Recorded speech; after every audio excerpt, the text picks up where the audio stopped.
எல்லாருமே வாழ்க்கையில சாப்பிடுறோம், அதுக்காக சம்பாதிக்கிறோம்னு நினைப்போம். ஆனா நிஜத்துல யோசிச்சோம்னா சம்பாதிக்கதான் ஓடிட்டே இருக்கோமே தவிர வாழ்க்கைய எப்ப அனுபவிக்கிறோம்? அதோட முக்கியமான இன்னொரு கேள்வி, என்ன சம்பாதிக்கிறோம், அதால என்ன பயன்? வாழ்க்கைய பொருட்களை சம்பாதிக்கிறத விட தருணங்களை சம்பாதிக்க கத்துக்கணும். அப்பதான் வாழ்க்கையை அர்த்தமுள்ளதா. உங்களோட வாழ்க்கையின் தருணங்களை பகிர மனதோடு பேசலாம். வாங்க, தொடர்பு கொள்ளுங்க. 044-3042-7777 044-30632994. இன்னைக்கு நம்மோட நிகழ்ச்சியில மனநல மருத்துவர்கள் டாக்டர் மோகன்ராஜும் டாக்டர் பார்த்த சாரதியும் இணைஞ்சிருக்காங்க. நாளைக்கு +2 பொது தேர்வினுடைய ரிசல்ட்ஸ் வெளிவர இருக்க நிலையில ஒரு வதந்தி பரவிக்கிட்டு இருக்கு. அதாவது இந்த முறை +2 பொது தேர்வினுடைய கேள்வித்தாள் ரொம்பவே கஷ்டமா இருந்ததுனால மதிப்பெண்கள் நிறைய வாங்க முடியாம போயிருமோ, நமக்கு பிடிச்ச கோர்ஸ்ல சீட் வாங்க முடியாதோ அப்படின்ற ஒரு பயத்துல மாணவர்கள் பதில் எழுதின கேள்விகளுக்கு கூட அதை அடிச்சு போட்டுறாங்க. ஃபெயில் ஆயிட்டோம்னா மீண்டும் வரக்கூடிய இந்த துணை தேர்வு எழுதி அதிக மதிப்பெண்கள் வாங்கி அதன் மூலமா பிடிச்ச கோர்ஸ்ல பிடிச்ச சீட்டை வாங்க முடியும் அப்படின்ற ஒரு மனநிலை அவங்களுக்கு இருக்கு. ஃபெயிலியர் தோல்வியை சந்திக்கும்படியா இருக்கட்டுமே, எப்படி அதை எதிர்கொள்ள, தோல்வியை சந்திக்கக்கூடிய மனப்பான்மையை எப்படி வளர்த்துக்கணும் டாக்டர்? இந்த தடவை பிரச்சனை என்னன்னா, உங்களுக்கு தமிழ்நாட்டுல இப்ப கடந்த சில வருடங்களா நுழைவுத் தேர்வு கிடையாது, வெறும் 12ஆம் வகுப்பு மதிப்பெண்கள் மட்டும். அதுல என்னன்னா ஒரே ஒரு தேர்வு உங்களுடைய எதிர்காலத்தை நிர்ணயிக்கிறதா வருதுனாலதான் இந்த அளவு அச்சம், இந்த அளவு பதட்டம் எல்லாம். இதையே அவங்க 2 விதமா மாத்தலாம். ஒண்ணு நுழைவுத் தேர்வுல கொண்டு வந்தா நுழைவுத் தேர்வுல தோற்றா கூட திரும்பி எழுதிக்கலாங்கிற ஒரு இது இருக்கலாம். இல்ல உங்களுக்கு கண்டினியூஸ் அசஸ்மெண்ட், உங்களுக்கு அப்பப்ப எழுதுற தேர்வுகள் எல்லாம் சேர்த்து மொத்தமா வருது மாதிரி.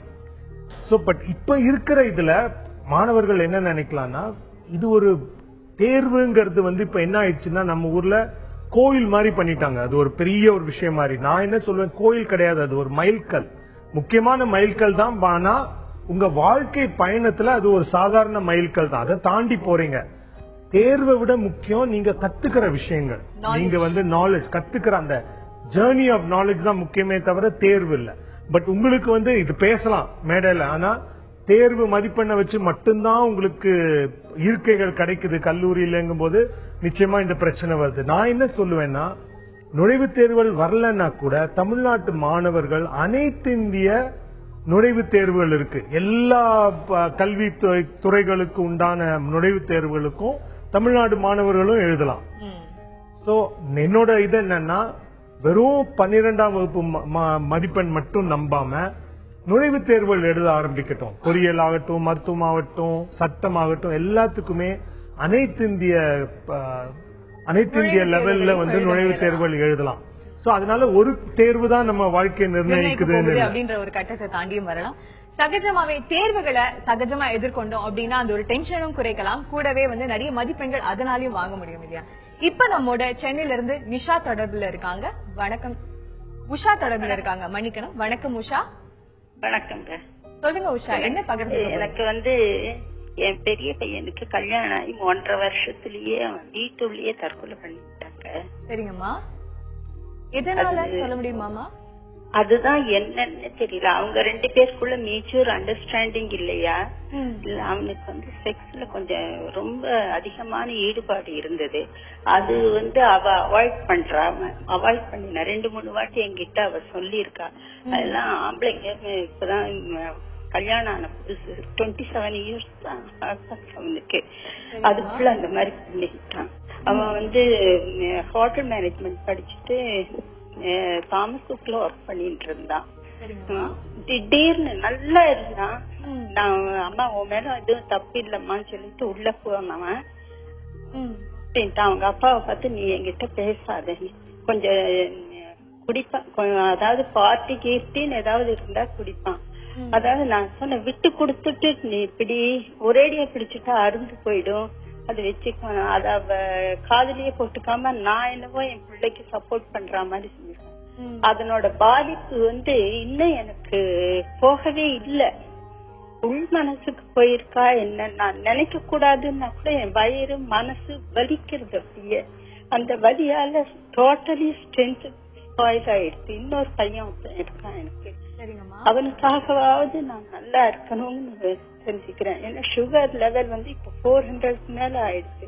ஆக்சுவலா 170 176 அப்படிதான் இருக்கும் எனக்கு சுகர் லெவல். பிபியும் நார்மலா இருக்கும். எல்லாமே இப்போ ஜாஸ்தியா ஆயிடுச்சு. அந்த மேட்டர் நான் நினைக்கவே மாட்டேன். ஆனாலும் நினைக்க வர மாதிரி இருக்கு. தலையில நரம்பெல்லாம் இழுக்கிறது. அப்படியே மாத்திரைங்க வந்து சைக்காலஜிஸ்ட் கிட்ட போனதுக்கு அல்ட்ராக்ஸ் 7.5 கொடுத்துருக்காங்க. ஆக்டிவான் போட்டு இருக்கேன். அப்புறமா வந்து நிரோவியான் போட்டு இருக்கேன். அது இல்லாம பிபி மாத்திரை, சுகர் மாத்திரை, கொலஸ்ட்ரால் மாத்திரை, இவ்வளவு மாத்திரைங்களும் போட்டு இருக்கேன். என்னால கண்டினியூஸா லைஃப்ல செட்டில், அதாவது கண்டினியூஸா லைஃப் எப்படி வருவோங்கிறதே புரியல எனக்கு. உங்க வலி ரொம்ப நல்லா புரியுது எங்களுக்கு. அண்ட் நீங்களே சொன்னீங்க உங்களுடைய இரண்டாவது மகனுக்காக நீங்க கண்டிப்பா ரொம்ப ஸ்ட்ராங்கா இருக்கணும் மனசளவுல அப்படின்னு. இதுக்கு என்ன செய்யலாம், இந்த வலிகளை எல்லாம் எப்படி தடுக்கலாம், தடுக்கிறதுன்னு மட்டும் இல்லாம இதை தாண்டி எப்படி வாழலாம் அப்படின்றத நம்ம கேட்டு தெரிஞ்சுக்கலாம். டாக்டர் பார்த்தசாரதி, அம்மாக்கு நீங்க என்ன சொல்லுங்க? உங்க நிலைமையில இருந்து யோசிச்சு பார்க்கும்போது இது ரொம்ப கஷ்டமான ஒரு விஷயமா தான் இருக்கு. சொந்த புள்ள நீங்க பெற்றிருப்பீங்க, வளர்த்திருப்பீங்க, இத்தனை வருஷம் கஷ்டப்பட்டு உங்க வேர்வை சிந்தி வளர்த்திருப்பீங்க. இந்த லெவல்ல அவரை கொண்டு வந்து விட்டுருக்கும் போது அந்த டைம்ல தற்கொலை பண்ணி அவர் இறந்துட்டாரு. ஆனா அது நடந்து முடிஞ்ச விஷயம். ஆனா அந்த விஷயத்த மறக்க முடியாம நீங்க ரொம்ப கஷ்டப்படுறீங்க. அதுதான் உங்களுக்கு இருக்க ப்ராப்ளம். இந்த பிரச்சனையில இருந்து எப்படி நீங்க மீண்டு வரணும் அப்படின்னா, உங்க பிள்ளைய பத்தி நீங்க யோசிக்கும் போது நிறைய விஷயம் உங்களுக்கு ஞாபகம் வந்துட்டே இருக்கும். உங்க வீட்லயோ, உங்க சொந்தக்காரங்களையோ, உங்க சரௌண்டிங்ஸ்ல நிறைய விஷயங்கள் உங்க பிள்ளைய ஞாபகப்படுத்தக்கூடிய விஷயங்கள் நிறைய இருக்கும். உங்க பிள்ளைய பத்தி நீங்க யோசிக்கும் போது என்ன காரணத்தினால அவர் இறந்தாரு அப்படின்றது தெரியாதனால அது ஒரு க்ளோஷர் கிடைக்காம அந்த விஷயத்துல இருந்து மீண்டு வர முடியாம நீங்க தவிச்சிட்டு இருக்கீங்க. என்ன பண்ணணும்னா, உங்க மனநல மருத்துவர்கிட்ட ஏற்கனவே பாத்துட்டு இருக்கிறீங்க, தூக்க மாத்திரைகள் நிறைய சாப்பிட்டுட்டு இருக்கிறீங்க, அதுவும் புரிஞ்சுக்க முடியுது. இருந்தாலுமே இந்த விஷயத்துல இருந்து மீண்டு வர்றதுக்கு கிரீஃப் தெரப்பி நீங்க அட்டென்ட் பண்ண வேண்டியிருக்கும். உங்க பிள்ளையோட உங்களுக்கு இருந்த ரிலேஷன்ஷிப் மறுபடியும் நீங்க ரீக்ரியேட் பண்ணி அதுல இருந்த நல்லது கெட்டது எல்லாத்தையும் அக்செப்ட் பண்ணிக்கக்கூடிய ஒரு மனப்பக்குவத்தை நீங்க வளர்த்துக்க வேண்டியிருக்கும். அந்த மாதிரி நீங்க வளர்த்துக்கிட்டீங்க அப்படின்னா நடந்து முடிஞ்ச விஷயங்கள் நம்மளால மாற்ற முடியாது. ஆனா எதிர்காலத்தை நம்ம கண்ட்ரோல்ல, நம்ம கையில கொண்டு வர முடியும். எல்லாருக்குமே வலி அப்படிங்கறது ஏதாவது ஒரு விஷயத்துல வாழ்க்கையில இருக்கும். மனசை நீங்க உறுதியா வச்சுக்கிட்டீங்க அப்படின்னா அந்த வலியை தாங்கக்கூடிய சக்தி உங்களுக்கு கிடைக்குமா? இப்ப நமக்காக சேலம்ல இருந்து நதியா தொடர்புல இருக்காங்க. வணக்கம் நதியா. வணக்கம் மேடம். வணக்கம், சொல்லுங்க நதியா, என்ன பகிர்ந்துக்க போறீங்கம்மா? மேடம், எனக்கு வந்து மேரேஜ் ஆகி 2 இயர்ஸ் ஆகுது. சரிங்கம்மா. ஹஸ்பண்ட் வந்து மேரேஜ்ல இஷ்டம் இல்ல. அவங்க அம்மா வந்து அதாவது வேற பொண்ணோட கான்டாக்ட் இருந்துச்சு. அதனால அவங்க வந்து மேரேஜ் தாங்கன்னு சொல்லிருக்காங்க. ஆனா வீட்டுல வந்து கம்பல் பண்ணி மேரேஜ் பண்ணி வச்சிருக்காங்க. சரிங்கம்மா. எனக்கு இதெல்லாம் தெரியாது. மேரேஜ் ஆஃப்டர் மேரேஜ் தான் தெரியும். அவர் வந்து இப்ப என்ன சொல்றாருன்னா, எனக்கு பிடிக்கல, உன் பேசு சரியில்லை, நீ பிளாக்கா இருக்க, முடி கம்மியா இருக்கு அப்படின்னு சொல்லிட்டு டெய்லி டார்ச்சர் பண்றாரு என்ன. அதுவும் இல்லாம வந்து ஃபர்ஸ்ட் மேரேஜ் ஆன புதுசுல வந்து அவரு கேட்டாரு, இந்த மாதிரி யாராவது ப்ரப்போஸ் பண்ணிருக்காங்களா உங்ககிட்ட, நீ ஒரு கேரக்டர் தெரியாம ஒருத்தர் ஆபீஸ்ல ஒர்க் பண்ணும்போது ஒருத்தர் ப்ரப்போஸ் பண்ணாரு. அதான் நான் அக்செப்ட் பண்ணிக்கலாத. அத வந்து நான் இவர்கிட்ட மறைக்காம நான் சொல்லிட்டேன், இந்த மாதிரி எனக்கு ஒருத்தர் ப்ரப்போஸ் பண்ணாங்க, இல்ல நான் அது வந்து சரியா வராதுன்னு சொல்லிட்டு நான் ரிஜெக்ட் பண்ணிட்டேன் அப்படின்னு சொன்னதுக்கு அவர் வந்து நம்பல என் மேல. நம்பாம அது வந்து இன்னமும் உங்ககிட்ட கான்டாக்ட் இருக்கு அவங்களோட அப்படின்னு சொல்லிட்டு டெய்லி அதை பத்தி தான் என்கிட்ட பேசுறா தவிர என்கிட்ட அன்பா பாசமா எதுவுமே பேசுறது இல்ல மேடம். தினம் வந்து அவங்க அம்மா வந்து எல்லா விஷயமே தெரியும். ஆனா அவங்க அம்மா வந்து அவங்க புள்ளதான் முக்கியம் அப்படின்னு சொல்லிட்டு சப்போர்ட் பண்றதுனால அவர் இன்னும் கொஞ்சம் ஓவரா பண்றாரு எல்லா விஷயத்திலுமே. இப்ப நீங்க சேர்ந்துதான் வாழ்ந்துட்டு இருக்கீங்களாமா? ஆமா மேடம், வேற வழி இல்ல. எங்க வீட்டுக்காகவாது நான் இருக்கணும்னு பாக்குறேன். ஏன்னா அவங்களுக்கு தெரிஞ்ச இந்த விஷயம் எதுவுமே தெரியாது, அவங்களால தாங்கிக்க முடியாது. ஓகேங்கம்மா. வித்யாக்கு பல கஷ்டங்கள் இருக்கு வாழ்க்கையில, திருமண வாழ்க்கையில. இவங்க என்ன செய்யலாம் இதை அடுத்து? இப்போ வந்து 2 விஷயம் சொன்னீங்க. ஒண்ணு வந்து அவர் விருப்பம் இல்லாம திருமணம் செஞ்சுட்டாரு, அவருக்கு யாரோ கல்யாணம் பண்ணோன்னு இருந்தாரு, ஆனா அவங்க அம்மா கேட்காம கல்யாணம் பண்ணி வச்சாங்க. செகண்ட் இது உங்களை குறை சொல்லிட்டே இருக்காரு, உங்களை சந்தேகப்படுறாரு சொன்னீங்க. அவர் குறை சொல்றது எல்லாமே கூட அவங்க அம்மா மேல உள்ள கோவத்தை உங்க மேல காட்டுறதா இருக்கலாம். இப்போ இனிமே முன்னாடி போறது எப்படி, இவ்வளவு நாள் நடந்தது ஆயாச்சு, அது வந்து நீங்க கிளியரா அவர்கிட்ட கேளுங்க. கூட வாழலான்னு இருக்கிறீங்களா? கூட வாழ்றதா இருந்தா 2 பேருமே பல விதத்துல மாறணும். அதுக்கு உங்களுக்கு மனநல மருத்துவர்களும் சரி, ஆலோசகர்களும் சரி நிறைய உதவி பண்ண முடியும். ஆனா கூட வாழ விருப்பம் இல்லை, சும்மா ஊருக்காக வாழ்றோம்னா அது வந்து இந்த கஷ்டம் எப்பவுமே இருக்கும். அவர்கிட்ட நீங்க தெளிவா கேட்க வேண்டியது, கூட வாழ்றதானா ஒழுங்கா வாழணும், அப்படி இல்லைன்னா சுமூகமா பிரியறதுக்கான அட்லீஸ்ட் அதுக்கான பேச்சுவார்த்தையாவது தொடங்கலாம் அப்படிங்கறத நீங்க தெளிவா பேசுங்க அவர்கிட்ட. அது அவர் என்ன சொல்றாருங்கிறத பொறுத்து முடிவு பண்ணலாம். கணவன் மனைவி இடையான பிரச்சனைனா அவங்க பேசி தீர்க்கறது இன்னும் சுமூகமான முடிவை தருமா? இப்ப நம்மோட சென்னையில இருந்து இலக்கியா தொடர்புல இருக்காங்க. வணக்கம் இலக்கியா. வணக்கம் மேடம். வணக்கம், சொல்லுங்க இலக்கியா, என்ன பகிர்ந்துக்க போறீங்கம்மா? எனக்கு வந்து ஞாபக மருது அதிகமா இருக்கு, ரொம்ப டென்ஷன் ஆகுறேன். அதனால டாக்டர் என்ன செய்யலாம் அப்படிங்கறத நம்ம கேட்டு தெரிஞ்சுக்கலாமா? டாக்டர் பார்த்த சாரதி, ஞாபக மறதிக்கு என்ன செய்யலாம்? ஞாபக சக்தின்றது எப்பவுமே நம்ம டே டு டே நிறைய விஷயங்கள் நடக்கும்.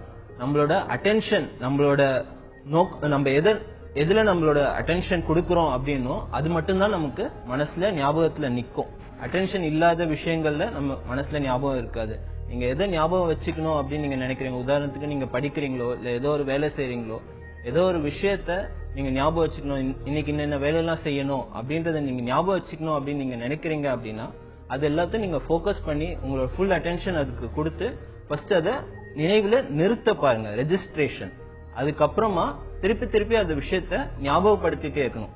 ஒரு அரை மணி நேரத்துக்கு ஒரு தடையோ இல்ல 1 மணி நேரத்துக்கு ஒரு தடையோ உங்களுக்கு நீங்களே ஞாபகப்படுத்திட்டே இருக்கணும். அதுக்கப்புறமா அந்த வேலை முடியற டைம்ல ஒரு ரிமைண்டர் வச்சுக்கோங்க. இப்ப வந்து போன்ஸ் நிறைய இருக்கு, எல்லா இடத்துலயும் போன் இல்ல, போன் யூஸ் பண்ண தெரியாது அப்படின்னா ஒரு சின்ன சீட்ல ஒரு சின்ன பேப்பர்ல எழுதி வச்சுட்டு ஞாபகம் வச்சுக்கிறதுக்கு நிறைய வழிமுறைகள் நீங்க கையாளலாம். ஞாபக சக்தி வளர்த்துக்கிறதுக்கு இதுவே ஹெல்ப்ஃபுல்லா இருக்கும். ஓகே, ஞாபகம் இல்ல அப்படின்னு சொல்றதை விட நீங்க சொல்லக்கூடிய சின்ன சின்ன எக்ஸசைசஸ், பயிற்சியில, பிராக்டிஸ்ல இது எல்லாமே வரக்கூடும். கவலைப்படாதீங்க இலக்கியா, தொடர்ந்து பேசலாம்.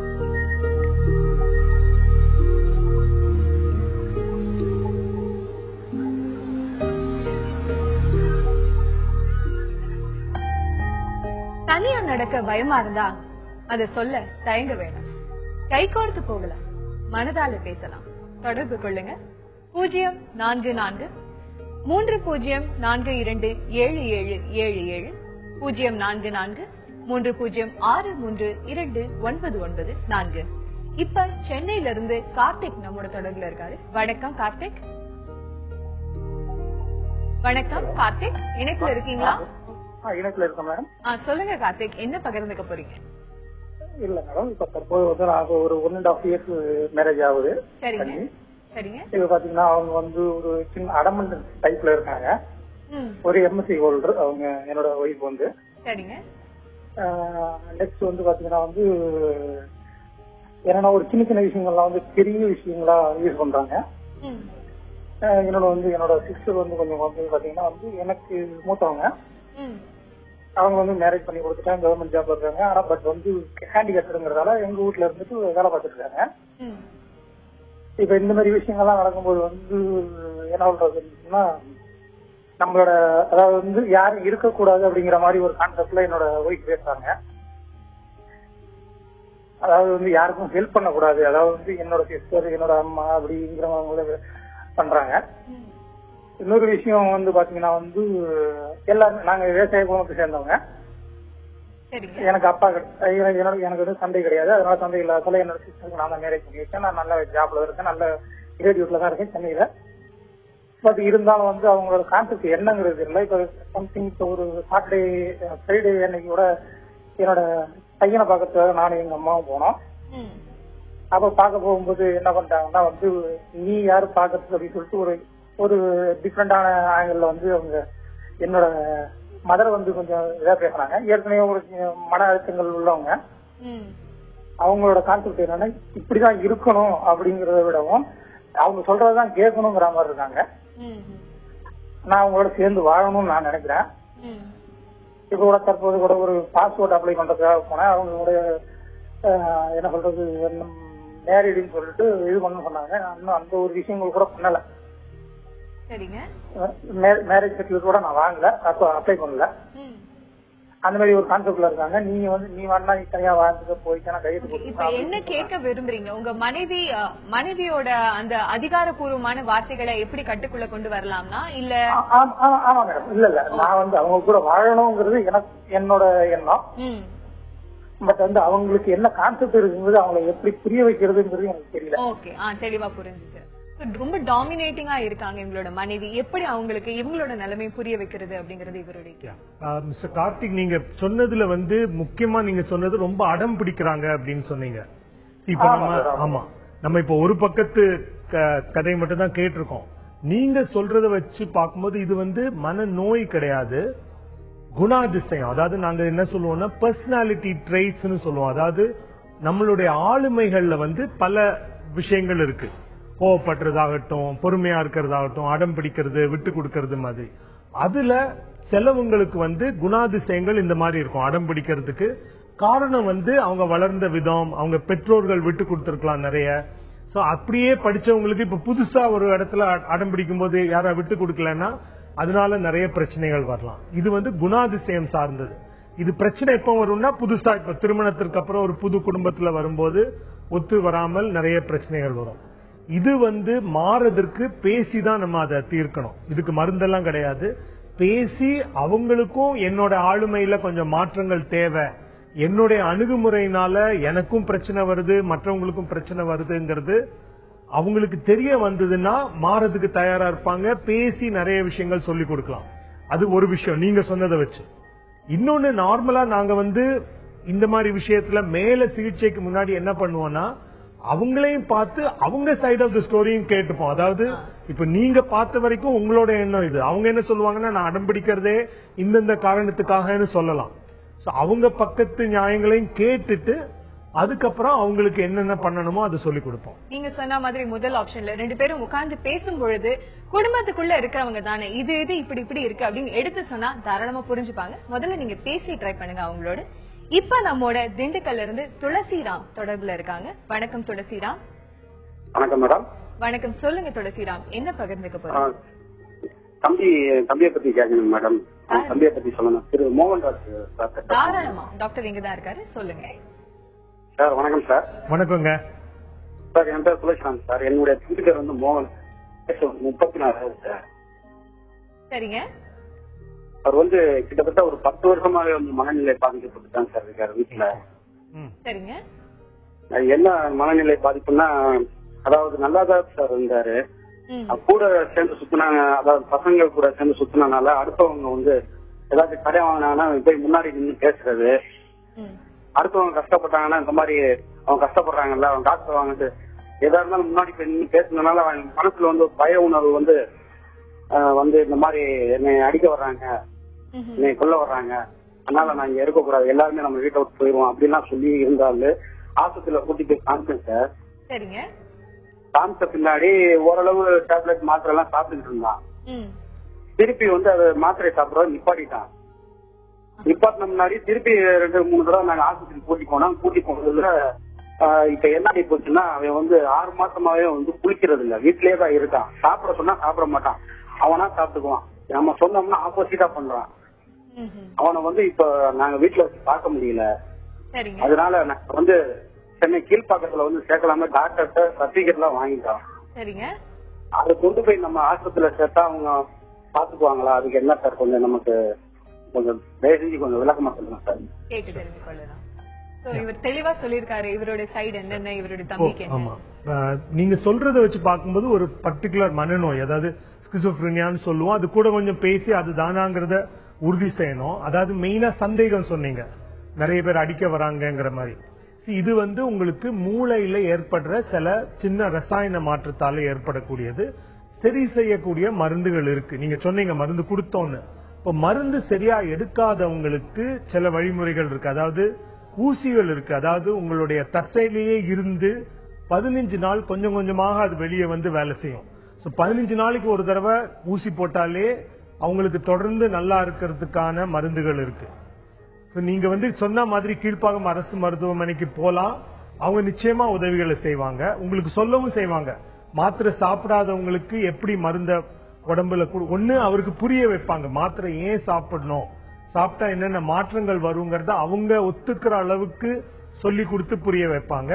அப்படி ஃபுல்லா ஒத்துக்கலைன்னா கூட ஊசி போட்டான்னா 15 நாளைக்கு ஒரு தடவை போட்டா கூட மருந்து வேலை செய்யும். நீங்க சொல்ற எல்லா அறிகுறிகளுமே அந்த நோயோட தான். சோ அது மருந்து இருந்ததுன்னா படிப்படியா நல்லாகும் அவருக்கு. இப்ப நம்மோட சேலத்துல இருந்து மோகனா தொடர்புல இருக்காங்க. வணக்கம் மோகனா.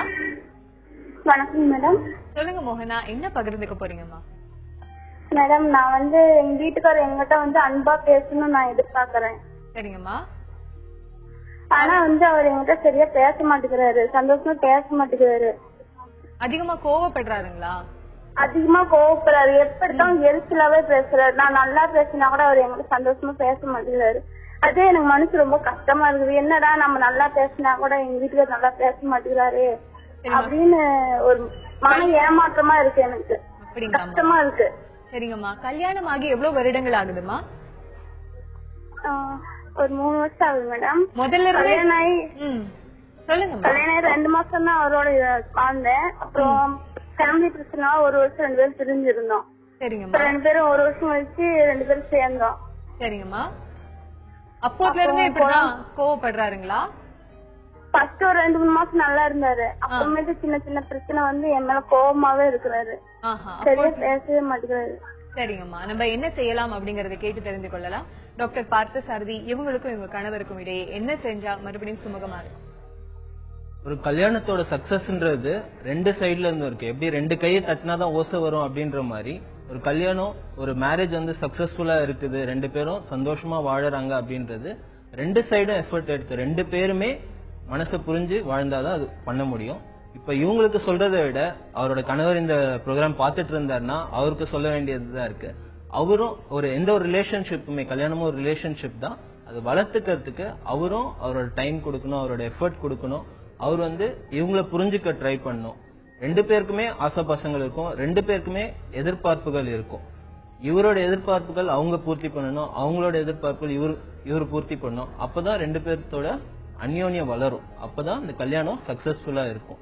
இவங்க இதுக்கு நீங்க உங்க கணவர்கிட்ட பேசி பாருங்க, அவரு இந்த விஷயங்கள்லாம் புரிஞ்சுக்கிறாரா பாருங்க. இல்லாட்டி ஒரு மனநல ஆலோசகரோ இல்ல மனநல மருத்துவரையோ பார்த்து மேரேஜ் கவுன்சிலிங் எடுத்துக்கோங்க. அவங்க இந்த விஷயத்த உங்க கணவருக்கு புரிய வைக்க ட்ரை பண்ணுவாங்க.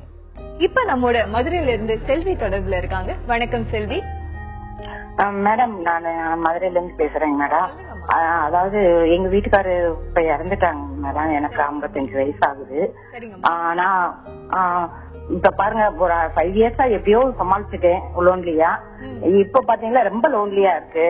வேற ஏதாவது ஒரு ஆசிரமங்கள் மாதிரி ஏதாவது சேர்ந்துக்கலாம் அப்படின்ற ஃபீல் பண்றேங்க மேடம். ஒரு நல்ல ஆசிரமமா எனக்கு சொல்ல முடியுமா? கூட யாருமா இருக்காங்க? உங்களுக்கு பசங்க இருக்காங்களா? எனக்கு யாரும் இல்லைங்க மேம், அதான் பிரச்சனை. ஓகே, எப்படி உங்களை நீங்களே என்கேஜ் பண்ணிக்கலாம், இந்த தனிமையில இருந்து எப்படி விடுதலை கிடைக்கும் அப்படிங்கறத நம்ம கேட்டு தெரிஞ்சுக்கலாம். சொல்லுங்க. அம்மா, இது இப்ப நிறைய பேருக்கு இருக்கு. குழந்தைங்க இருக்கிறவங்களும் தனியா தான் இருக்கிறாங்க. ஏன்னா குழந்தைங்க எல்லாம் இந்தியாவுக்கு அப்பால இருக்கிறதுனால நீங்க என்ன பண்ணலாம்னா தனியாவும் சந்தோஷமா இருக்க முடியும் நிறைய விதத்துல. அதாவது உங்களுக்கு சின்ன சின்ன விஷயத்துல சந்தோஷம் கொடுக்கற விஷயங்கள் என்னென்ன பாருங்க. புஸ்தகம் படிக்கிறதா இருக்கலாம், பாட்டு கேட்கறதா இருக்கலாம், இல்ல ஏதாவது நிகழ்ச்சி பாக்கிறதா இருக்கலாம், நடக்க போறதா இருக்கலாம், எழுதுறதா இருக்கலாம். நீங்க உங்களுக்கு எந்த விஷயம் சந்தோஷம் கொடுக்குதுன்னு பாருங்க. இப்போ என்னன்னா புஸ்தகங்களை யாராவது ஒருத்தர் வாசிச்சு ஆடியோ புக்னு பேரு, அதை இன்டர்நெட்ல போடுறாங்க. அதை டவுன்லோட் பண்ணி இல்ல தகடுல வருது அது, அதை கேட்கலாம். அது தவிர நீங்க சொன்ன மாதிரி நிறைய இடங்கள்ல நீங்க இப்போ ஆசிரமத்துல முழு நேரமும் போலாம். இல்ல நிறைய டே கேர் சென்டர் மதுரையில இருக்கா தெரியல, பகல் மட்டும் போய் இருந்துட்டு சாயங்காலம் வீட்டுக்கு வர மாதிரி அங்க உங்களை மாதிரி உங்க வயசுனரை நீங்க பாக்கலாம். சோ அதுவும் பண்ணலாம் நீங்க. அதாவது இன்னொன்னு என்ன பண்ணலாம்னா நிறைய கத்துக்கிறதுக்கு சின்ன சின்ன கோர்சஸ் அனௌன்ஸ் பண்ணுவாங்க, கிராஃப்ட் அந்த மாதிரி. அங்க போனாலும் உங்க வயதினர் மற்றவங்களை பாத்தீங்கன்னா அவங்களுக்கும் உங்களை மாதிரியே தேவைகள் இருக்கும். தனிமை, யார்கிட்டயா பேசினா நல்லா இருக்குமே. சோ அந்த மாதிரி நண்பர்கள் ஏற்படுத்திக்கிட்டு அவங்க கிட்ட நீங்க மனசை விட்டு பேசலாம். அது தவிர உங்களால தனியாவே சந்தோஷமா என்னென்ன விஷயங்கள் பண்ண முடியும் நினைச்சு 2மே பண்ணுங்க. குழுவா பண்ற விஷயங்களும் பண்ணுங்க, தனியா பண்ற விஷயங்களும் பண்ணுங்க. தனிமையே ஒரு விதத்துல இனிமைன்னு கூட சொல்லுவாங்க. எப்படி டைம் ஸ்பெண்ட் பண்ணலான்றத பாருங்க. கூடவே நிறைய ஆப்ஷன்ஸ் உங்களுக்காக டாக்டர் சொல்லியிருக்காரு. ஒன்னொன்னையா ட்ரை பண்ணி பாருங்கம்மா. கண்டிப்பா இதுக்கு பலன் இருக்கும். இப்ப நம்மோட பாண்டிச்சேரியில இருந்து சரஸ்வதி தொடர்புல இருக்காங்க. வணக்கம் சரஸ்வதி. சொல்லுங்க மேடம். சார்கிட்ட பேசணும் மேடம். என் பொண்ணு நைட்ல தூக்கமே வர மாட்டேங்குது. அப்படியே தூங்கினாலும் கனவு நிறைய வருது, பயமா இருக்குது, அதுவும் பேய் கனவா நிறைய வருது அப்படின்னு சொல்றாங்க. சரிங்கம்மா. அப்புறம் வந்து வயசு 16 ஆகுது மேடம். சரிங்கம்மா. அது என்ன பண்ணலாம்? அது ஸ்லீப்பிங்கே சரியா வர மாட்டேங்குது, நடுவுல மூச்சுட்டா தூக்கம் வர மாட்டேங்குது. இந்த சுகர் பேஷண்ட் மாதிரி ஒரு தூக்கம் இல்ல அப்படின்ற மாதிரி ஒரு கம்ப்ளைண்ட் சொல்றாங்க. சரிங்கம்மா. அதிகமா டிவி பாக்குறாங்க அப்படிங்களாமா? சரி. அதிகமா டிவி பாக்குற நாட்கள் இல்ல அதிகமா ரொம்ப படிக்கிற நாட்கள் இந்த மாதிரி மட்டும் இருக்கா, இல்ல தொடர்ந்தே அவங்களுக்கு தூக்கம் இல்லையாமா? அது நடுவுல திடீர்னு ஒரு டைம்ல நல்லா தூங்கணும்னு சொல்றேன், ஒரு டைம்ல சரியா எனக்கு தூக்கம் வரல, இத மாதிரி கனவுலாம் வருது. அதுக்கப்புறம் இந்த மாதிரி ஏதாவது பேய் படமா பார்த்தாங்க அந்த மாதிரி எல்லாம் சொல்றாங்க.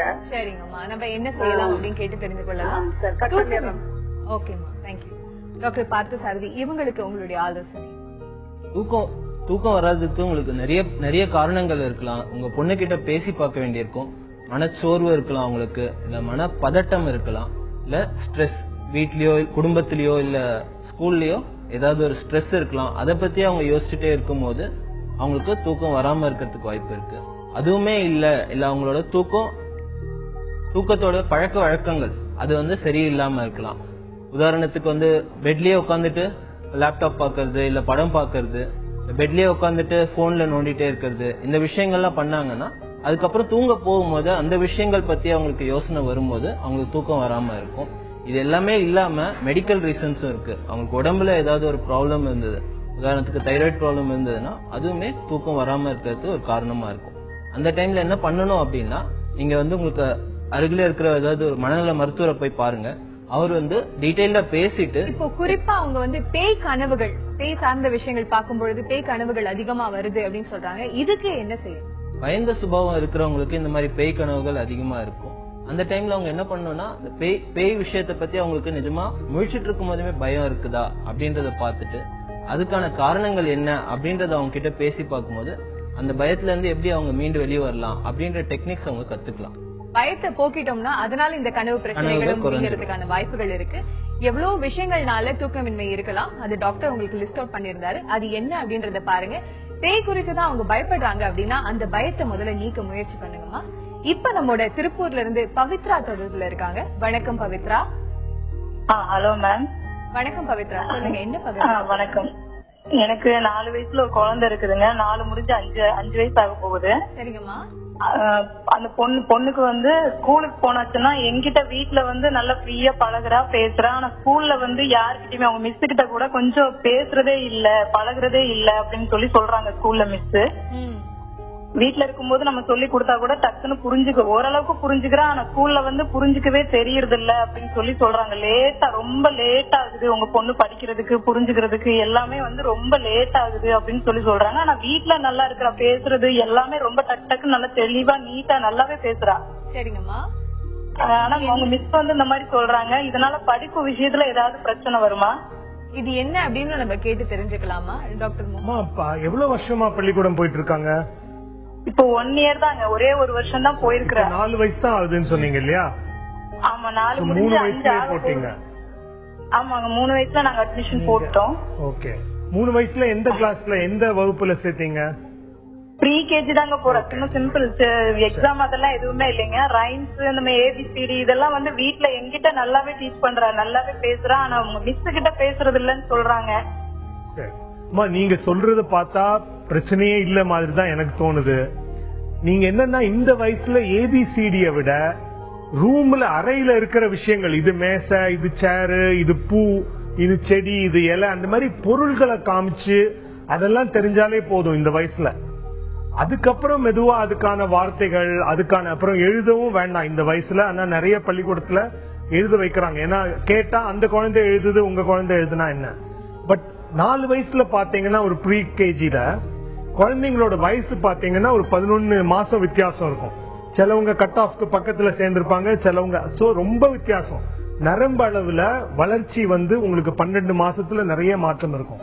அதனால ஒப்பிட்டு பார்க்க வேண்டாம். இன்னொரு குழந்தை நல்லா படிக்குது, இன்னொரு உங்ககிட்ட வீட்டுல நீங்க நல்லா கத்து கொடுக்கும் போது தெரிஞ்சுக்கிறான்னா, எனக்கு என்னன்னா ரைம்ஸை விட பொருள்கள் தெரியுதா, சில விஷயங்கள் செய்ய தெரியுதா, அதெல்லாம் முதல்ல பாருங்க. இந்த வயசுல அது போதும். அதனால இது ஒரு பெரிய பிரச்சனைன்னு எனக்கு தோணல. பிளஸ் புது இடத்துக்கு போகும்போது அவங்களுக்கு நிச்சயமா கொஞ்சம் கூச்சம் இருக்கும், புது ஆளுங்க, அது கூட இருக்கலாம். அது பழகிட்டாங்கன்னா சரியாயிடுமா? நீங்க உங்களுடைய குழந்தைகள் மருத்துவர்கிட்ட கேட்டாலே அவங்க சொல்லுவாங்க குழந்தை நல்லா இருக்கா இல்லையாங்கிறது. நீங்க சொல்றத பார்த்தா நல்லா இருக்கிற மாதிரி தான் எனக்கு தெரியுது. இதையும் தாண்டி பள்ளிக்கு போறது அப்படிங்கறது, அங்க போய் படிக்கணும் அப்படிங்கறது ஒரு சுகமான அனுபவமா இருக்கணும். இது நிறைய பெற்றோர்கள் முதல்ல இந்த காலகட்டத்துல புரிஞ்சுக்க வேண்டிய முக்கியமான ஒரு விஷயம். இப்ப நம்மோட ராமநாதபுரத்துல இருந்து திருஞான சம்பந்தம் தொடர்புல இருக்காரு. வணக்கம் சார். வணக்கம் மேடம், நல்லா இருக்கீங்களா மேடம்? ரொம்ப நல்லா இருக்கேன் சார். சொல்லுங்க, என்ன பகிர்ந்துக்க போறீங்க? மேடம், எனக்கு என்ன பத்தி தான் கொஞ்சம் சார் கிட்ட கொஞ்சம் கேட்கணும். தாராளமா கேளுங்க சார். முதல்ல 2 சாருக்கும், பார்த்து சாருக்கு மோகன்ராஜ் சார். சார் வணக்கம். சந்தோஷம் சார். சார் இப்போ எனக்கு என்னன்னா சார், நான் ஒரு பிரைவேட் கம்பெனில ஒர்க் பண்றேன். நல்ல ஸ்டாண்டர்ட், நல்ல கிரேட்ல இருக்கேன், நல்ல ஒரு மேனேஜிங் பொசிஷன்ல இருக்கேன், நல்லா ஏர்ன் பண்றேன், நல்லா தான் இருக்கேன், ஒன்னும் பிரச்சனை இல்ல. பட் ஆனா எனக்கு என்னன்னா சார், ஒரு இந்த மந்த் நான் திங்க் பண்ற விஷயம், இனிமே நம்ம லைஃப் ஸ்டைல் இப்படி இருக்கணும் அப்படின்னு ஒரு திங்க் பண்ற விஷயம், நெக்ஸ்ட் மந்த் பாத்தீங்கன்னா என்னோட டோட்டலி அது அப்படியே வேற மாதிரி திங்க் பண்ற மாதிரி இருக்கு. ஒரு புத்தகம் ஒரு 10 நிமிஷம் ஒரு கான்சென்ட்ரேஷன் பண்ணி படிக்க முடியல, ஒர்க்ல கான்சென்ட்ரேஷன் பண்ண முடியல, நிறைய பார்த்து வேற மாதிரி வருது. லைஃப் ஸ்டைல் இப்படி இருக்கும் இன்னைக்கு நினைக்கிறேன், ஒரு 1 வீக் போனதுக்கு அப்புறம் நம்ம எப்படி பண்ணலாம் அப்படிங்கிற மாதிரி இருக்கு. அன்னைக்கு நடக்கிற விஷயங்கள் பார்க்கும்போது, ஒவ்வொரு விஷயங்கள் இன்சிடென்ட்ஸ் எல்லாம் இது பண்ணும்போது, சில தவறான விஷயங்கள் பப்ளிக்ல நடக்கிறது, அதெல்லாம் பார்க்கும்போது 2-3 நாளைக்கு, ஒரு வாரத்துக்கு போட்டு மனசை போட்டு ரொம்ப குழப்பிக்க மாதிரி இருக்கு. நானே சில நேரங்கள் தனியா உட்காந்து பார்க்கும்போது, வேற நான் தனியா தான் அதிகமான நேரங்கள்ல இருக்கேன். நினைக்கும் போது எனக்கு எதுவும் வேற எதுவும் நமக்குள்ள இந்த மாதிரி எதுவும் இருக்குமா, இல்ல டாக்டர் போய் கன்சல்ட் பண்ணலாமா, அந்த மாதிரி கொஞ்சம் இது இருக்கு சார். ஏன் இந்த மன அழுத்தங்கள் காரணமா இது வருதா, இல்ல இது எப்படி பண்ணலாம்? இவரு பேசுறதுல இருந்தே தெரியுது, மேனேஜர் போஸ்டிங்ல இருக்கிறதுனால வேலை அது சுமை பலு அதிகமா இருக்கும். இவருக்கு வரக்கூடிய எண்ணங்கள் இது சரிதானா, சாதாரணமான ஒரு விஷயம் தானா அப்படின்னு கேட்டிருக்காரு. டாக்டர் பார்த்த சாரதி, உங்களுடைய நீங்க சொல்ற விஷயத்த பத்தி பார்க்கும்போது, நீங்க வந்து ஒரு குறிக்கோளே இல்லாம, அதாவது ஒரு வருஷம் கழிச்சோ இல்ல 5 வருஷம் கழிச்சோ நீங்க எப்படி இருக்க போறீங்க அப்படின்றது தெரியாம நீங்க வாழ்ந்துட்டு இருக்க மாதிரி தெரியுது. அது இல்லாததுனால ஒரு வாரம் இருக்கக்கூடிய எண்ணங்கள் அடுத்த வாரம் உங்களை சுத்தி நடக்கிற சம்பவங்கள் வச்சுட்டு அடுத்தடுத்து மாறிடுது. சோ அதனால போன வாரம் நம்ம வேற மாதிரி இருந்தோம், இந்த வாரம் நம்ம வேற மாதிரி இருக்கோம், நம்மளோட தாட்ஸ் வேற மாதிரி இருக்கு அப்படின்ற மாதிரி உங்களுக்கு தோணுது. நீங்க என்ன பண்ணுங்கன்னா, ஒரு அமைதியான இடத்துல ஃபர்ஸ்ட் போய் உட்காருங்க.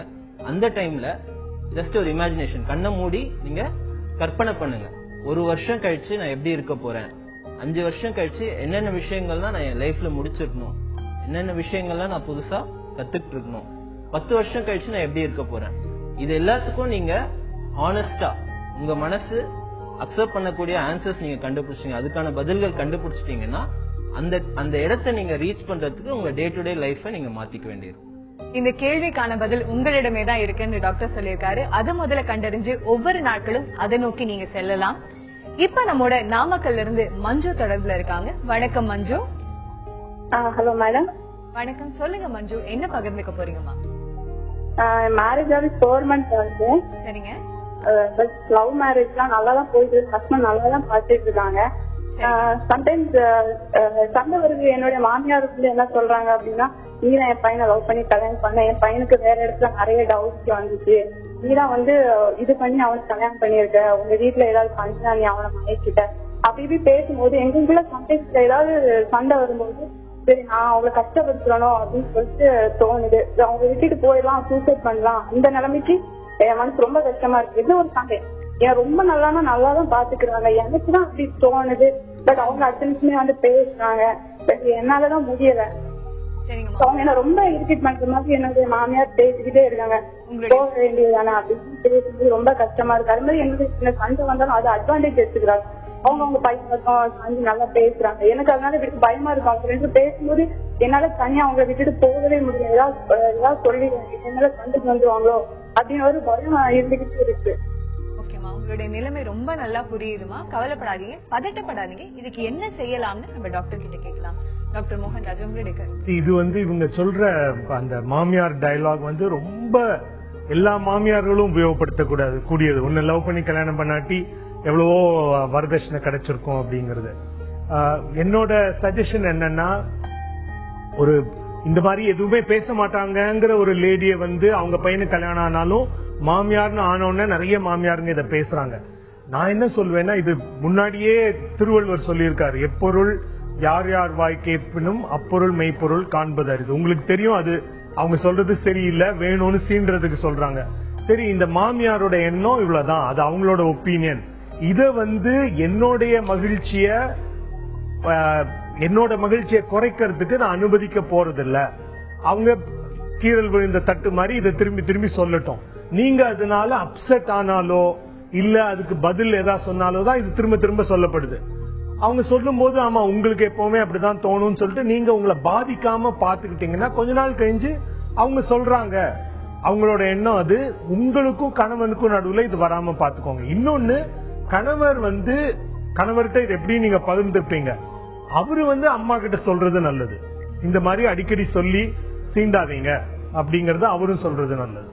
நிறைய மாமியாருங்க ஒரு விஷயத்த மறந்துடுறாங்க, தன்னுடைய மகன் நல்லா இருக்கணும்னு நினைப்பாங்க, ஆனா மருமகளுக்கு தொந்தரவு கொடுக்கணும்னு நினைப்பாங்க. ஆனா மருமகள் சந்தோஷமா இல்லாட்டி தன் மகனும் சந்தோஷமா இருக்க மாட்டாங்கிறத நிறைய பேர் உணர்றது இல்ல. அட்லீஸ்ட் முதல் 20-30 வருஷம் உணர்றது இல்ல. நீங்க எடுத்து சொன்னது நிறைய பேருக்கு புரிஞ்சிருக்கும் அப்படின்னு நினைக்கிறேன். அவங்க சொல்றத உங்க சந்தோஷத்துக்கு இடைஞ்சலா இருக்க விடாதீங்கம்மா, கவலைப்படாதீங்க. நீங்களே சொன்னீங்க உங்களுடைய கணவர் உங்களை ரொம்ப சந்தோஷமா வச்சிருக்காரு. All the very best. நம்ம தொடர்ந்து பேசலாம்.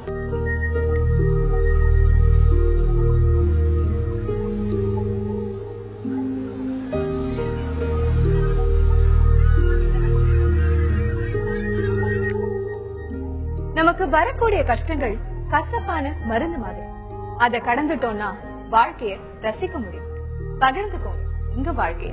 தொடர்பு கொள்ளுங்க 044-3042-7777 044-30632994. இப்ப நம்மோட சென்னையில இருந்து சுமதி தொடர்புல இருக்காங்க. வணக்கம் சுமதி. வணக்கம். ஆக்சுவலா பாத்தீங்கன்னா நான் உங்களுடைய மீடியா பாப்புலாரிட்டி அண்ட் ரீச்சையும் எக்ஸ்ப்ளாய்ட் பண்ணதான் இந்த கொஸ்டினை கேக்குறேன். ஒரு டீச்சிங் லேர்னிங் ப்ராசஸ்ல பாத்தீங்கன்னா ஒரு psychological factors play a vital role. இதை வந்து நான் ஒரு ஸ்டூடெண்டா என்ஜாய் பண்ணி அதனால ஒரு டீச்சரா இருக்கும்போது அதை நான் யூட்டிலைஸ் பண்ண நினைக்கிறேன் கிளாஸ்ல. ஒரு சின்ன ஒரு எக்ஸாம்பிள், ஒரு பர்பிள் கலர் சாரி நான் கட்டிட்டு இருக்கும்போது ஒரு ஸ்டூடெண்ட் வந்து காட் அட்ராக்டிவ். அப்ப நான் அந்த சாரியை வச்சு அவனுக்கு ஒரு டெஸ்ட் அப்படி இன்ட்ரோடியூஸ் பண்ணேன் கெமிஸ்ட்ரியில. சோ +2 லெவல்ல அந்த பாண்டை இன்ட்ரோடியூஸ் பண்ணி டபுள் பாண்ட் இருந்ததுதான் இது மாதிரி டீகலரைஸ் ஆகும் இந்த கலர். அப்ப Sumathi ma'am purple sorry decolourisation 3 marks இப்படிதான் நான் இன்ட்ரோடியூஸ் பண்ணுவேன். சோ இந்த மாதிரி ஒரு சைக்காலஜி, இதுதான் அசோசியேஷன். நீங்க வந்து இதை கூட கேட்டீங்க, டாக்டர் சொல்லியிருந்தாரு அசோசியேஷனை ரிலேட் பண்ணி வச்சுக்கிற இதுவுமே மைண்ட்ல நல்லா பதியும். சோ அந்த ஞாபக மறதின்றதே குறைஞ்சு போயிடும். சோ அந்த அசோசியேட்டிவ் ஃபேக்டர்ஸ் இந்த மாதிரி டீச்சிங் லேர்னிங்ல நிறைய மெத்தடாலஜி நாங்க டாக்டர் சொல்ற மாதிரி யூஸ் பண்றோம். ஆனா நவடேஸ் என்ன ஆகுது, நீங்க சொல்ற மாதிரி எக்ஸாம் மார்க்ஸ், அதாவது understanding should be proportional to marks, but understanding is not proportional to marks nowadays. So இந்த மாதிரி இதுல குழந்தைங்க போய் விளையாடுறாங்க. சோ இத நான் வந்து ஒரு குரூப் ஆஃப் சில்ட்ரனுக்கு டீச் பண்றேன், ஓரளவுக்கு அவங்க அண்டர்ஸ்டாண்ட் பண்ணிக்கிறாங்க. உங்க மீடியால டாக்டர்ஸ் மூலமா இது சொன்னீங்கன்னா நிறைய பேர் அதனால வந்து பயனடைவாங்கன்ற ஒரே ரீசனுக்காக தான் நான் பேச ஆசைப்பட்டேன், வேற எதுவும் இல்ல. தேங்க்யூ. கரெக்ட்மா, நீங்க சொன்னது 100% உண்மை. இதை தொடர்ந்து to add on to this doctor Parthasarathy, உங்களுக்கு வேற எதுவும் கருத்துக்கள் இருக்கு? கண்டிப்பா அவங்க சொன்னது வந்து ரொம்ப நல்ல விஷயம். ஃபர்ஸ்ட் அதை பாராட்டியே ஆகணும். அதுக்கப்புறம் இது இல்லாம வேற நிறைய டெக்னிக்ஸ் இருக்கு ஞாபக சக்தியை வளர்த்துக்கிறதுக்கு, ஏதாவது ஒரு விஷயத்த அண்டர்ஸ்டாண்ட் பண்ணி அதை ஞாபகம் வச்சுக்கிறதுக்கு. ஒரு உதாரணத்துக்கு சொல்லணும்னா, இப்போ ஒரு பாடம் ஒரு குழந்தை ஒரு ஸ்டூடெண்ட் வந்து ஒரு பாடத்தை படிக்கிறாங்க அப்படின்னா அது ஒரு வீடு மாதிரி ஞாபகம் வச்சுக்கலாம். ஒரு ரூம்ல ஒரு கான்செப்ட் இருக்கிற மாதிரி, ஒரு பொருள் அந்த அவங்க வீடே எடுத்துக்கிட்டு அந்த ஒரு பொருள்ல ஒரு கான்செப்ட் இருக்கிற மாதிரி அது மாதிரி ஞாபகம் வச்சுக்கலாம். அந்த காலத்துல நிறைய விஷயங்கள் வந்து எழுத்துக்கள்லாம் வராத டைம்ல இந்த மாதிரி தான் வந்து புராணங்கள்ல அதெல்லாமே ஞாபகம் வச்சுட்டு இருந்தாங்க.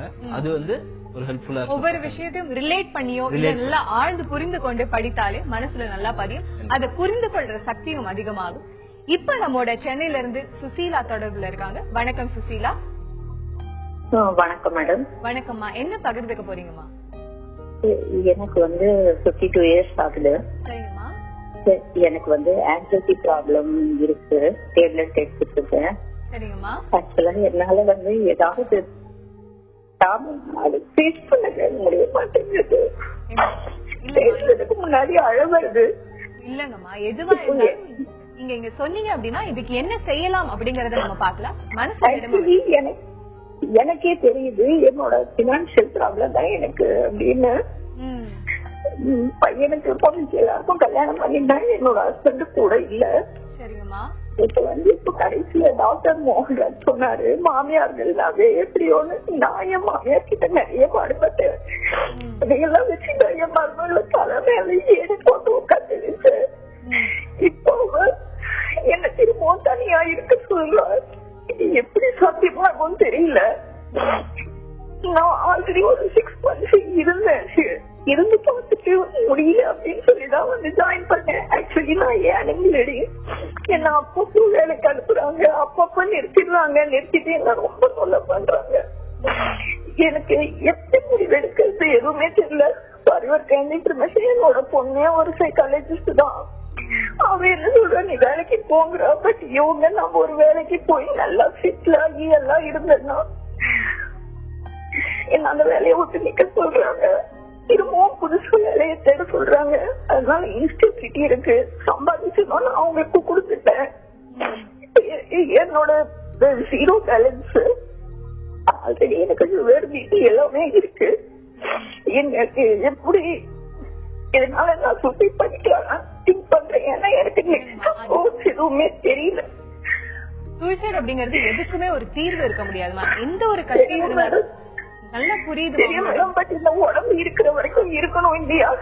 நான் எது பண்ணாலும் தப்புன்னு சொல்றேன்.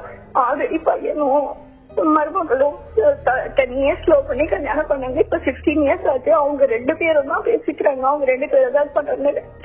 ஒரு பேசி இருக்கா, அவ கூட டைம் ஸ்பெண்ட் பண்ணுவேன். அவ வேணும்னு எனக்கு அதை பிடிக்கணும். அந்த குழந்தைய போட்டு போட்டு அடிக்கிறா. அது சரியா இருக்கவும் முடியல எனக்கு. எப்படி தெரியல.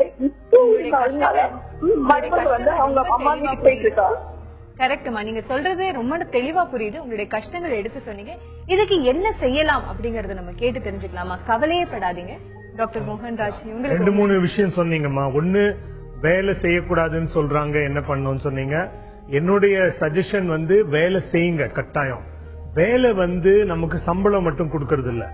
வேலை வந்து நமக்கு ஒரு ஐடென்டிட்டியும் தருது. அதாவது நம்ம இது பண்றோம் அப்படிங்கிற ஒரு ஐடென்டிட்டி. வேலை மூலமா திருப்தி, நம்ம 4 பேருக்கு உதவியா இருக்கோம், அந்த திருப்தி, சந்தோஷம். அங்க வேலை செய்யற இடத்துல 4-5 பேர்கிட்ட பேசுற வாய்ப்பு, அந்த மாதிரி நிறைய நல்ல விஷயங்களையும் வேலை நமக்கு தருது. அதனால வேலையை விடாதீங்க. பிளஸ் வேலையால வர வருமானமும் உங்களுக்கு ஒரு செக்யூரிட்டி தரும். அது ஒண்ணு. 2வது வந்து நான் முதல்ல சொன்னது எல்லா மாமியாரும் இல்ல, பெரும்பாலான மாமியார்கள் அந்த மாதிரி. சோ நீங்க வந்து வேலை செய்யுங்க. பிளஸ் பேர குழந்தைங்க கூட நல்ல உறவு இருந்ததுன்னா அதுவும் உங்களுக்கு நல்ல சந்தோஷம் தரும். அது இல்லாம இன்னொரு விஷயம் சொன்னீங்க, சூசைடல் எண்ணங்கள் வருது, தற்கொலை எண்ணங்கள். அந்த அளவுக்கு உங்களுக்கு மனசோர்வு இருக்குன்னா அதுக்கு நீங்க மருந்துகளும் எடுத்துக்கிட்டா நல்லது. சிலவங்க கேட்பாங்க, குடும்ப பிரச்சனைகளை மருந்து எப்படி போக்க முடியும் அப்படின்னு. குடும்ப பிரச்சனைகளுக்காகவே மருந்து கொடுக்கல. மருந்து கொடுக்கறது வெறும் மனசோர்வை குறைக்கிறதுக்கு. மனசோர்வு குறைஞ்சதுன்னா உங்களால பாக்குற எண்ணங்கள், ஏன்னா மனசோர்வு இருக்கும்போது எல்லாமே ஒரு கருப்பு கண்ணாடி போட்டு உலகத்தையே பாக்குற மாதிரி எல்லாமே கருப்பா தெரியும், எல்லாமே நெகட்டிவா தெரியும். சோ நீங்க அந்த மனசோர்வை குறைச்சிட்டீங்கன்னா நீங்க பாக்குற விதம், பிரச்சனைகளை அணுகிற விதமும் கொஞ்சம் வேற மாதிரி இருக்கும். அந்த வகையில மனசோர்வை குறைக்கிறது உங்களுக்கு உதவும். அதுக்கு மருந்துகளும் இருக்கு. அது இல்லாம அது குறைஞ்சதுக்கு அப்புறம் நீங்க மற்ற பிரச்சனைகளை சமாளிக்கலாம். சுசீலா, நீங்க உங்க மனசை ரொம்ப உறுதியா வச்சுக்கோங்க. கூடவே நீங்க வேலைக்கு போனீங்க அப்படின்னா டாக்டர் சொன்ன மாதிரி உங்களுக்கு கான்பிடன்ஸ்க்கு ரொம்ப நல்ல பூஸ்ட் கிடைக்கும். இப்போ மாமியார் மருமகள்கள் இவங்களை பத்தி பேசும்பொழுது வீட்டுக்கு வீடு இருக்கக்கூடிய பிரச்சனைகள் தான். ஆனா இதுல சந்தோஷத்தையும், ஒரு சின்ன சின்ன வெளியில போகும்பொழுது, குடும்பமா வெளியில போகும்பொழுது பகிர்தல்கள், உட்கார்ந்து சாப்பிடும் பொழுது ஒருத்தருக்கு ஒருத்தர் நினைவுகளையும் ரிகலெக்ட் பண்ணி பகிர்தல்கள், இந்த மாதிரி சின்ன சின்ன விஷயங்கள் வேற என்னென்ன விஷயங்கள் சந்தோஷத்தை ஏற்படுத்தும், ஒரு நல்ல புரிதலை ஏற்படுத்தும். மாமியார் மருமகள்ன்றது அதுவுமே ஒரு ரிலேஷன்ஷிப் தான். நான் முன்னாடி சொன்ன மாதிரி இந்த ரிலேஷன்ஷிப்பையும் வளர்க்க வேண்டியிருக்கும். மாமியார் மருமகள் வரும்போதே நிறைய வந்து அவங்க பேக்ட்ராப்ல அவங்க நிறைய விஷயங்கள் கேள்விப்பட்டுட்டு வந்திருப்பாங்க. எடுத்த உடனே வந்துட்டு பையனை கைக்குள்ள போட்டுக்கணும் அப்படின்ற மாதிரி அந்த ஒரு எண்ணத்தோட வந்து மேரேஜ்ல என்டர் ஆயிருப்பாங்க. அதே மாதிரி மாமியார் சைட்ல இருந்து அவங்களோட ஃப்ரெண்ட்ஸ், அவங்க ரிலேட்டிவ்ஸ் வந்து பையனை கைக்குள்ள போட்டுக்காம பாத்துக்கோங்க அப்படின்ற மாதிரி நிறைய பேர் அட்வைஸ் பண்ணிருப்பாங்க. சோ ஆரம்பிக்கும் போதே ஒரு நெகட்டிவ் எனர்ஜியோட, ஒரு நெகட்டிவ் விஷயத்தோட இந்த ரிலேஷன்ஷிப் ஆரம்பிக்காம ஒரு ஓபன் மைண்டா ஆரம்பிங்க. எப்படியா இருந்தாலும் மாமியார் மருமக இவங்க இந்த வாழ்க்கைக்கு இவ்வளவுதான், ஒரே குடும்பம் தானே, ஒரே குடும்பம் தான். சோ அதனால அண்டர்ஸ்டாண்டிங் இருந்தா இன்னும் சந்தோஷமா எல்லாரும் ஒன்னா சேர்ந்து இருந்துட்டு போலாம் அப்படின்ட்டு. ரொம்ப ரொம்ப நன்றி டாக்டர்ஸ், 2 பேருமே வந்ததுக்கு. எவ்வளவோ பேர் கால் பண்ணிருந்தாங்க, அவங்க எல்லாருக்குமே உங்களுடைய விலை மதிப்பற்ற ஆலோசனைகளை சொல்லிருந்தீங்க. ரொம்ப நன்றி. ஒரு சின்ன மழை துளியில சூரியனோட ஒளிப்பட்டா வானவில் வர மாதிரி வாழ்க்கையில குழப்பங்களுக்கு மத்தியில மன உறுதியோட சந்தோஷம் அப்படிங்கறத நோக்கி நம்ம பயணிப்போம். இதையெல்லாம் தாண்டி வாழ்க்கையில கஷ்டங்களையே நம்ம லைஃப்ல சந்தோஷமா மாத்த முடியும் அப்படின்ற ஒரு மன உறுதியும் நமக்கு வேணும். மீண்டும் சந்திப்போம் நாளை. மனதோடு பேச உங்களிடமிருந்து விடைபெறுவர் அன்புடன் திவ்யா.